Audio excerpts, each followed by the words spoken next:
Hi అండి. బీరకాయ కూర వేసవిలో ఎక్కువగా తీసుకోవడం వల్ల నీటి శాతం ఎక్కువగా ఉంటుంది కాబట్టి ఈ సీజన్లో ఎక్కువగాను బీరకాయ కూర ఎలా తీసుకోవడం వల్ల చాలా ప్రయోజనాలు ఉంటాయండి. ఇప్పుడు కొంచెం ప్యాన్ పెట్టుకొని కొంచెం ఆయిల్ వేసుకోవాలి. ఆయిల్ కొంచెం వేడైన తర్వాత పోపులు ఒక 6-7 వెల్లుల్లి రమ్ములు, 4 ఎండుమిరపకాయలు, కొంచెం కరివేపాకు, 2 ఉల్లిపాయలు ఇలా కట్ చేసుకొని ఇవి దోరగా వేపించుకోవాలి. ఒక 5 నిమిషాలు మూత పెట్టేయండి.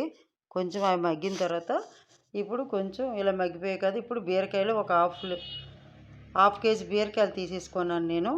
ఇప్పుడు ఇలాగ చిన్న చిన్న ముక్కలు మనం కట్ చేసుకోవాలి. ఇలా కట్ చేసుకుని వేసుకొని మళ్ళీ సిమ్లో పెట్టి మనం ఇలాగ దోరగా వేపించుకోవాలి.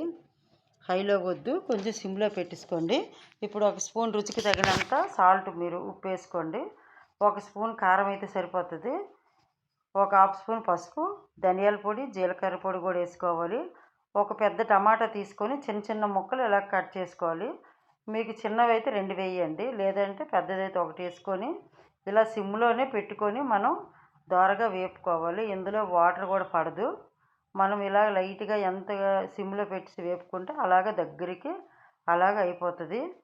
మనం ఇందులో వాటర్ కూడా అవసరం కూడా లేదు. ఇలా మూత పెట్టేయండి. మూత పెడుతుంటే అదే మగ్గుతుంది. ఇది చాలా చాలా టేస్ట్గా ఉంది. ఈ కర్రీ చూసి మీరు ట్రై చేయండి. ఒక లైక్ కూడా నాకు కొట్టండి.